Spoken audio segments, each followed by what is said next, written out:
In the sprawling luminescent chambers of the Galactic Council, representatives from various alien civilizations gather, their forms casting strange shadows on the intricate mosaic floor. The Council, a conglomerate of species each possessing unique characteristics, buzzes with urgent low murmurs about a single controversial topic: humanity. At the high podium, the Salix representative, a tall, thin creature with translucent skin, raises a hand for silence. The chamber gradually stills, though an undercurrent of tension remains palpable. "We convene today," the Salix begins, its voice resonating through the translator devices, "to deliberate on a matter of utmost urgency, the emergence of humanity. This species, native to the planet known as Earth, has reached a technological and military prowess that concerns us all." Across the room, a robust Tyvark, known for their militant culture, scoffs. "Concern? They are mere infants in the cosmos. We have encountered and contained threats far greater." The Salix looks toward the Tyvark with a measured gaze. "Do not underestimate their capabilities.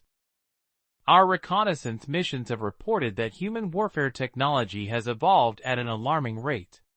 They have not yet reached the stars in force, but when they do..."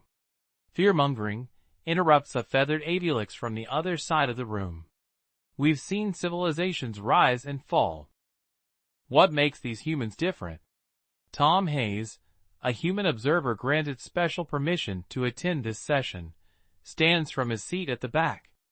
Dressed in the uniform of Earth's Global Defense Initiative, his presence is a silent testament to humanity's readiness to stand amongst the stars.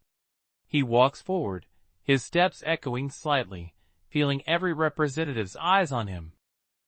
"If I may address the council," Tom speaks, his voice steady. "I'm here not as a conqueror, but as a diplomat. Humans value peace, yet we will defend our sovereignty, as any of you would. We invite you to learn from us, as we hope to learn from you." The room falls silent, considering Tom's words.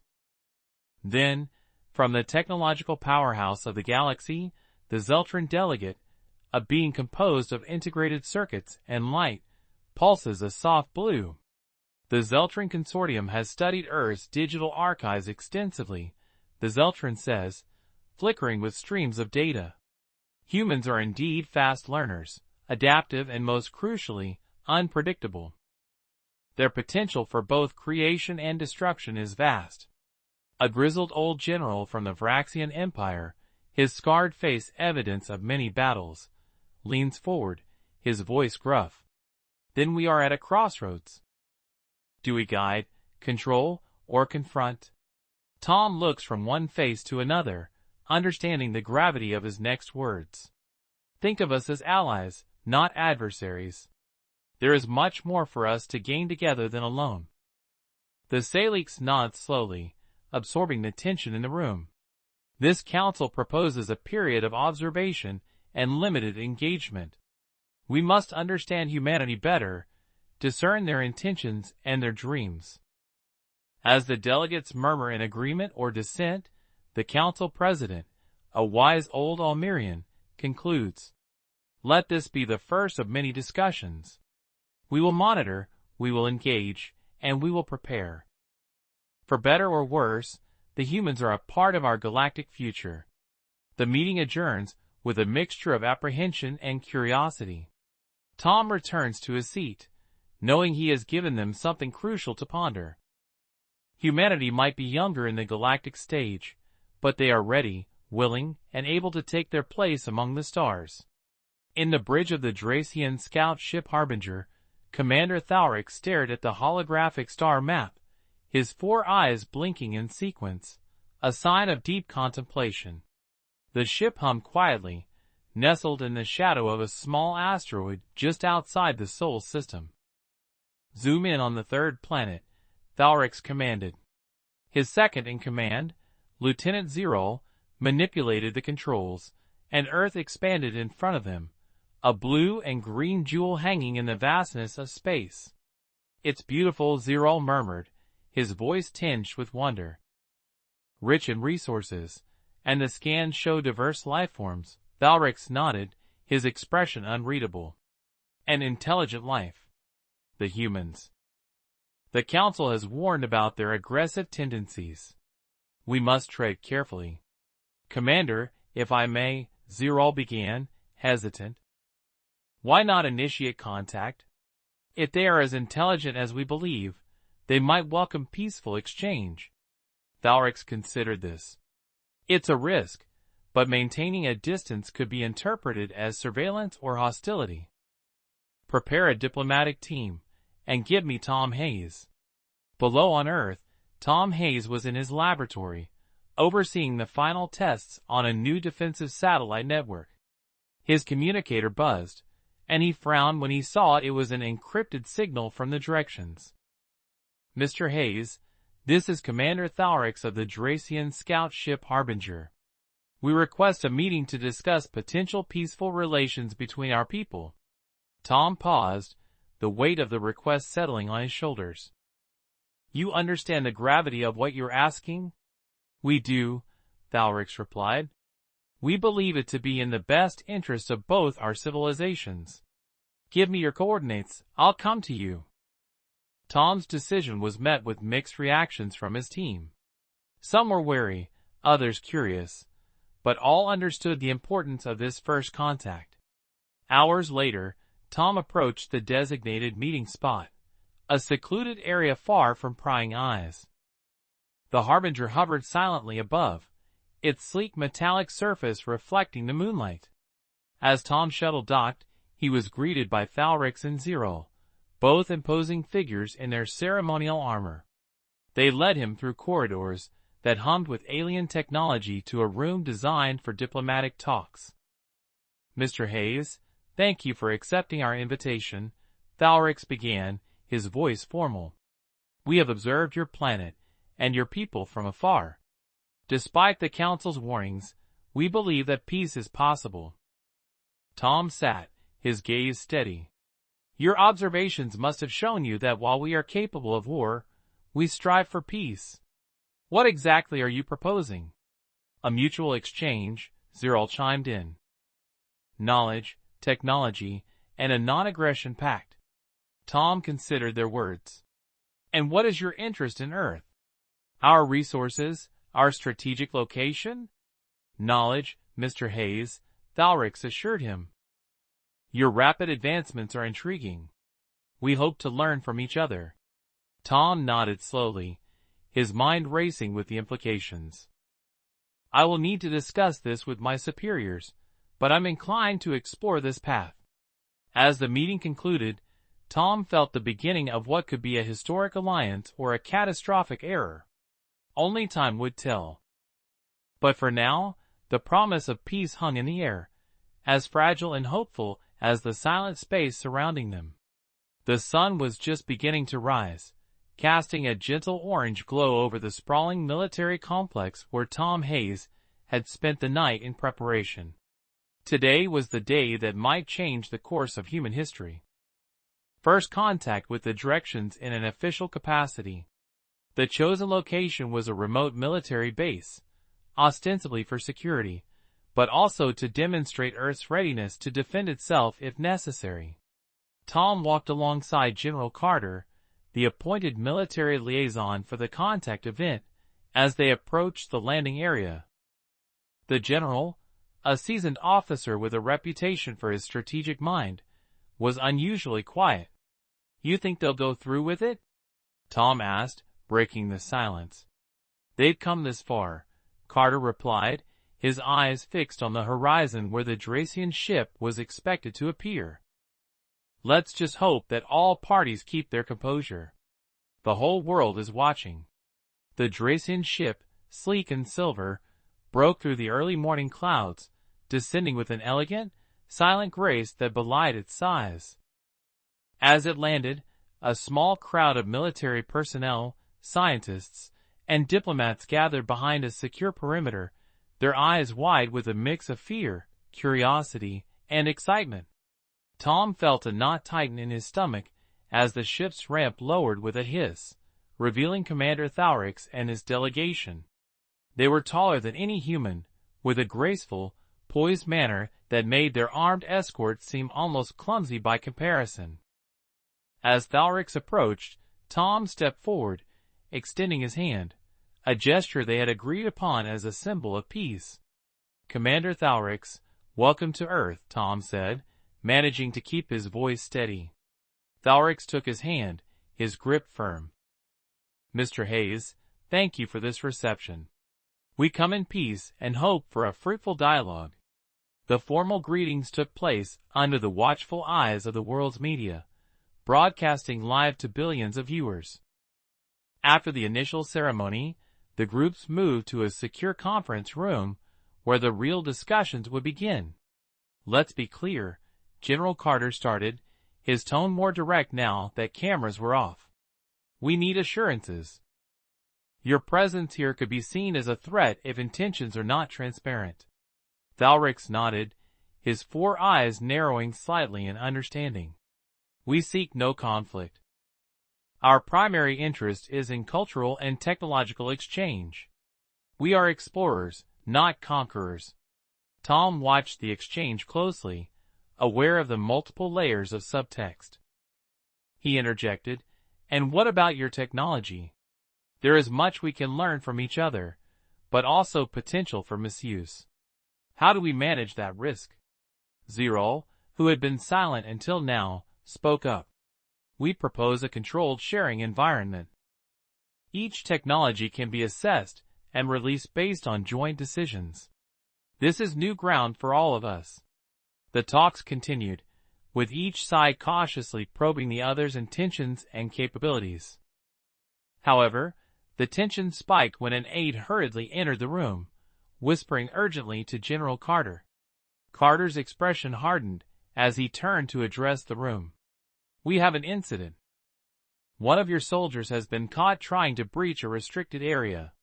The room fell silent as all eyes turned to Thalrix, whose composure seemed to falter for a hint of concern. "We gave explicit orders against any independent exploration. We will handle this internally." "Let's resolve this quickly," Tom suggested, trying to salvage the situation. An isolated incident shouldn't define this historic day. As the groups dispersed to handle the situation, Tom remained behind with Thalrix, both men aware that the success of this delicate mission hung precariously in the balance. The promise of peace was still alive, but now more than ever, it was clear just how fragile it was. The atmosphere had shifted palpably since the incident at the base. Despite efforts to downplay the severity of the breach by one of the Dracian soldiers, distrust simmered just beneath the surface of the diplomatic exchanges. The directions, led by Commander Thalrix, were quick to discipline the errant soldier, but the damage to the nascent trust between the two species was evident. Back in his makeshift office at the base, Tom Hayes reviewed the security footage with General Carter and a team of advisors. The footage was clear. The Dracian soldier had been found in a highly sensitive area, one that housed part of Earth's advanced defense systems. "It looks deliberate, Tom," Carter remarked grimly. "Whether Thalrix knew or not, someone on their ship has intentions beyond peaceful contact." Tom rubbed his forehead, feeling the weight of the decision before him. "We can't just let this slide. If we show weakness now, it could set a dangerous precedent." "I agree," Carter replied. "We need to show strength, but strategically. Escalating to a full-blown conflict should be our last resort." Tom nodded, his mind racing through scenarios. "Let's increase our readiness levels and monitor their ship more closely." Any further step out of line? He didn't need to finish the sentence. The implication was clear. The military heightened its alert status discreetly, bolstering defenses without causing public alarm. However, as night fell, a cluster of unidentified signals suddenly approached from orbit. The radar technicians on duty scrambled to assess the threat, their screens blurring with the fast-moving objects. "Commander, we have multiple inbound contacts," one technician called out, his voice tense. "Trajectory suggests they're heading for major cities." Tom sprinted to the control room, Carter at his heels. The screen showed a grim tableau. A dozen small crafts descending rapidly from the Dracian ship, their intentions unclear but ominous. Without hesitation, Tom gave the order. Deploy interceptors, engage before they enter civilian airspace. The night sky was soon lit by the blaze of jet engines and missile trails. The human pilots, trained for quick response, met the Dracian crafts over uninhabited areas to minimize collateral damage. The ensuing battle was swift and brutal. Earth's technology had been honed over decades of theoretical wargames and actual combat, giving them an edge over the Directions, whose maneuvers suggested they were unprepared for the ferocity of human resistance. One by one, the alien crafts were shot down, falling like broken birds from the sky. On the bridge of the Dracian ship, Thalrix watched in horror as his scouting crafts were decimated. "Cease all offensive actions immediately," he ordered, his voice echoing through the ship. This was a reconnaissance mission gone wrong. But the message came too late. The Earth forces, once engaged, were relentless. In the control room, Tom watched the last of the alien crafts crash, a mix of relief and sorrow washing over him. "We need to communicate with Thalrix," Tom said, his resolve firm. "This can't escalate further, we need answers now." A tense communication followed, with Thalrix expressing his apologies in confusion. "This was not our intention," he insisted. "There must be factions within my crew acting independently. We do not seek war with humanity." Tom listened, skeptical but aware of the stakes. "Stand down and prepare for a boarding party. We need to verify your intentions directly."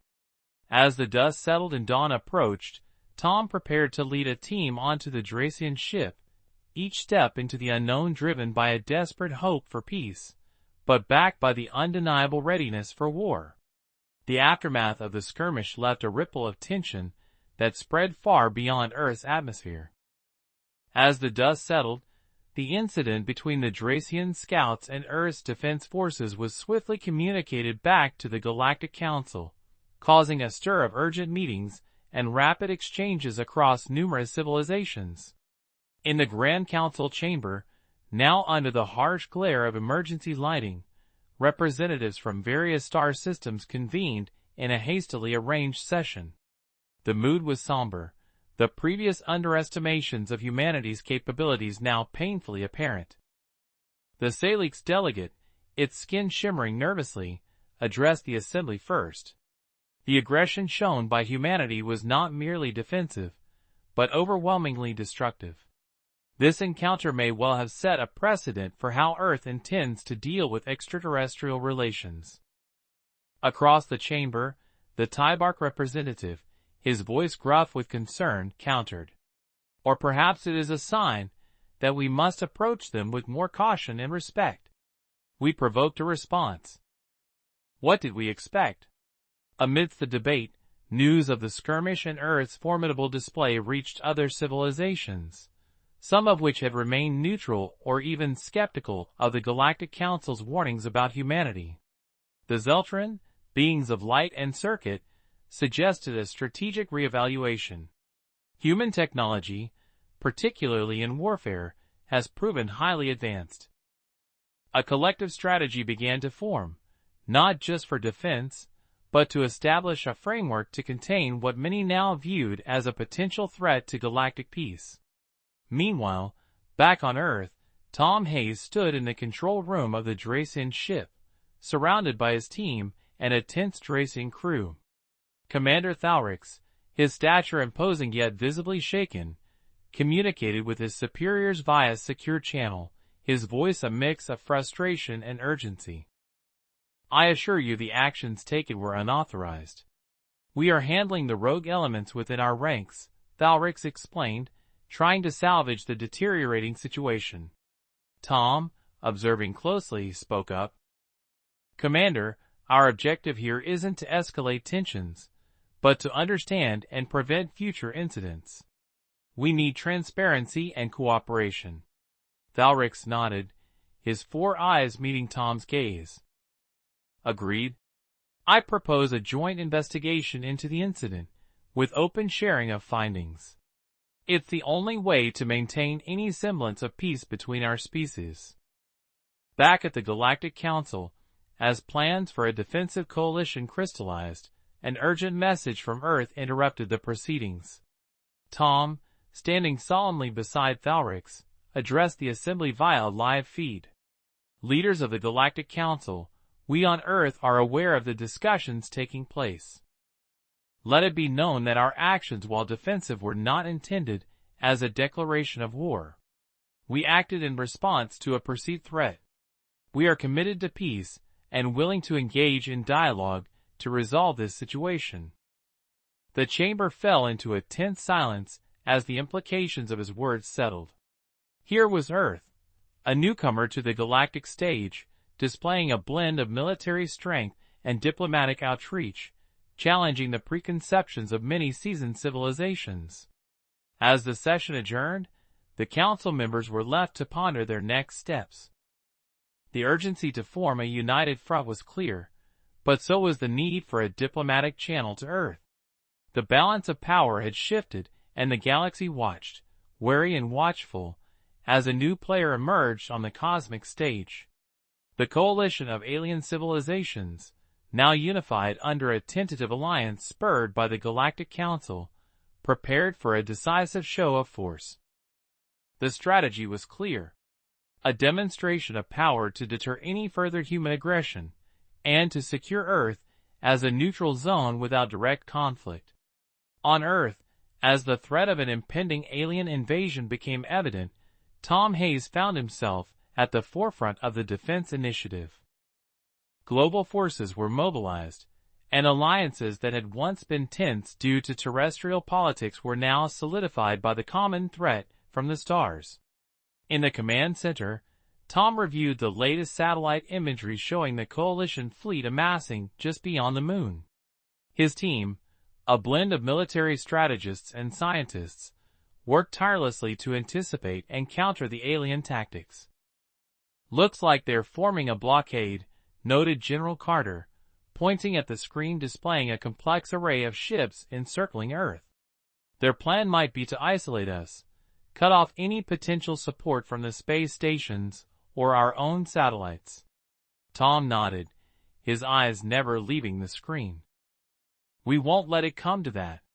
Prepare the IO, disruptors, and ready the orbital defense platforms. If they make a move, we hit them hard." The tension escalated as reports came in of small skirmish ships testing Earth's defenses, probing for weaknesses. Each encounter was met with precision and force, with humanity showcasing not just their advanced weaponry, but also their readiness to defend their home.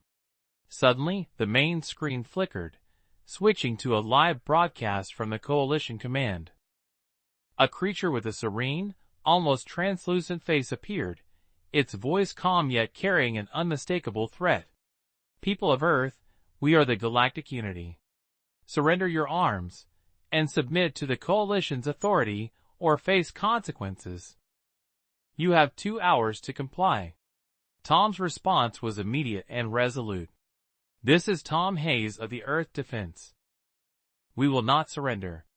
We are prepared to defend our planet and our sovereignty. I urge you to reconsider your position." As the deadline approached, the alien fleet launched a full-scale assault. The sky lit up with the blaze of energy weapons and the roar of engines. Earth's response was swift and devastating. Guided by Tom's strategies, the defense platforms unleashed a barrage of firepower that lit up the atmosphere, destroying dozens of incoming ships and sending others into retreat. The battle was fierce and unforgiving. Earth's forces, under Tom's leadership, exploited their home advantage, using the atmosphere and magnetic fields to disrupt alien navigation systems. The Coalition forces, unprepared for the ferocity and ingenuity of human resistance, found themselves outmaneuvered at every turn. As the alien fleet began to falter, messages of dissent and confusion were intercepted from the enemy's communications. It became clear that not all members of the coalition supported the decision to invade, and the unity began to fracture under the pressure of the unexpected resistance. Leveraging this discord, Tom initiated a bold counteroffensive, targeting the coalition's flagship with a series of precise strikes. The destruction of the flagship served as a critical blow to the alien morale and strategic command. In the aftermath, as debris from the shattered alien armada orbited the planet, the remaining coalition forces withdrew, their resolve broken. The invasion had failed, and Earth had stood its ground against a threat that had united once divided nations on the planet. Tom, standing amidst the cheers and relief of his team, knew that while they had won the battle, the war for peace and recognition among the stars was just beginning. Earth had sent a clear message to the galaxy. Humanity was a force to be reckoned with, united in the face of adversity.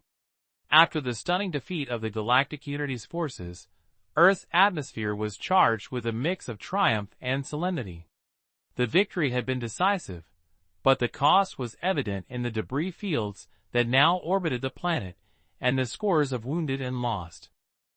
Tom Hayes, standing amidst the remnants of the command center, felt the weight of every decision he had made. In the weeks following the invasion, Earth's leaders convened to reassess their place in the galactic community. Tom, having been at the forefront of the defense, was now a key voice in these discussions. "We need to be proactive," Tom asserted in a meeting with global defense heads. "We've shown that we can defend ourselves, but now it's time to ensure we never have to do it under these circumstances again."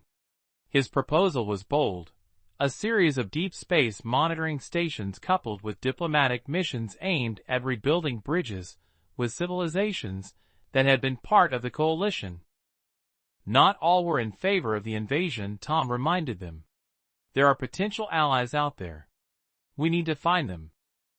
As Earth began its recovery and fortification efforts, news of their victory and the manner of their defense spread across the stars, reaching ears in the farthest corners of the galaxy.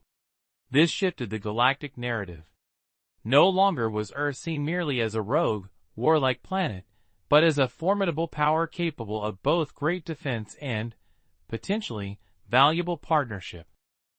In a move that shocked many, several smaller civilizations reached out to Earth, seeking to learn from their technology and to establish trade and mutual defense agreements. These overtures were cautious but genuine, signaling a shift in galactic dynamics. Meanwhile, Commander Thalrix, who had witnessed the capabilities of humanity firsthand, returned to the Galactic Council with a message of caution and counsel. "We underestimated them," he admitted in a session that would echo through the annals of galactic history. "Their technology, their will to survive, and their tactical genius. We must rethink our approach to humanity." Tom, invited to speak before the council via secure transmission, took the opportunity to extend an olive branch. "Earth does not wish further conflict," he addressed the assembly, his image flickering slightly in the vast, dim chamber. "We seek peace and mutual respect among the stars. Let this be a new beginning." Back on Earth, the construction of the Aegis Array, a network of defensive satellites and monitoring stations, progressed rapidly. Tom oversaw the project, ensuring that each node not only served as a shield, but also as a beacon for communication and diplomacy. The climax of Earth's strategic shift came when a combined fleet of Earth and its new alien allies conducted a series of maneuvers, not as a show of force, but as a demonstration of unity. These maneuvers were broadcast across the galaxy, showcasing a coalition based on mutual respect and shared interests, fundamentally different from the forced unity of the Galactic Council's coalition. As the galaxy watched, it became clear that Earth was no longer an isolated or rogue element, but a key player in shaping the future of the galactic community. The tide had turned, not just in terms of military might, but in the perception and politics of the galaxy. Humanity had not only secured its survival, but had begun to carve out its role as a leader on the cosmic stage. Chapter 8 The Aftermath. The galaxy was forever changed. The failed invasion, followed by Earth's surprising outreach and strategic alliances, reshaped the interstellar landscape. Tom Hayes, once a military tactician, found himself increasingly in diplomatic roles, representing Earth in forms that were once beyond human reach. In the sprawling new Galactic Council chambers, a more inclusive and balanced assembly than ever before, Tom sat among delegates from across the stars. The previous aggression had given way to cautious cooperation, and now, the Council was in session to formalize the new roles and relationships. "We are gathered here to recognize and ratify the new galactic treaties," announced the Almerian president, a figure respected for wisdom and fairness. "These treaties are not just about delineating borders or regulating trade. They are about acknowledging our shared vulnerabilities and strengths." Tom listened, reflecting on the long journey that had brought him here. Beside him, Commander Thalrix, now an ally, whispered, "It's a new era, Tom. Thanks to your leadership, we're part of something bigger than any of us imagined." Tom nodded, his thoughts turning to those lost in the conflict. "It's a heavy responsibility," he replied softly. "One we share now to ensure the peace lasts." As the council proceedings continued, Earth was officially welcomed as a full member of Galactic Council. The decision was met with applause, a sound that resonated through the chamber and symbolized the unity that had seemed so improbable just months before. Following the session, Tom returned to Earth, greeted not just as a hero, but as a visionary who had steered humanity through its darkest hour into a position of respect and power. Cities across the world celebrated peace, their skies bright with fireworks and filled with hope. However, beyond the celebrations, Tom was focused on the future.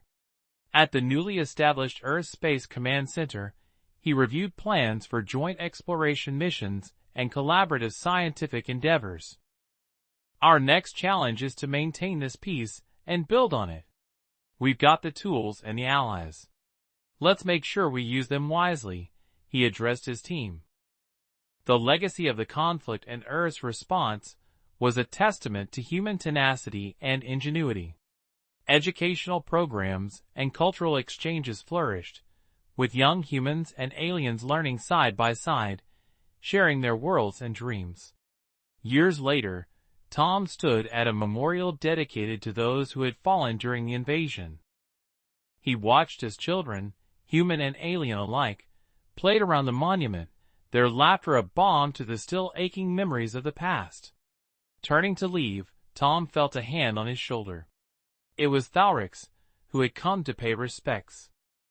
"You once said that the true power of humanity lies not just in its weapons, but in its ability to forge a path forward. You were right, my friend." Together, they looked out over a peaceful Earth, its cities thriving and its skies clear. The challenges of the past had given rise to a future full of potential.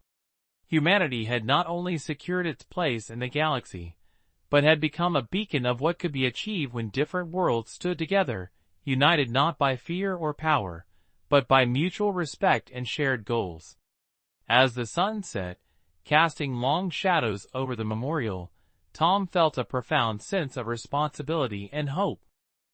The galaxy was watching, and Earth was ready to lead by example into a future as vast and promising as the universe itself.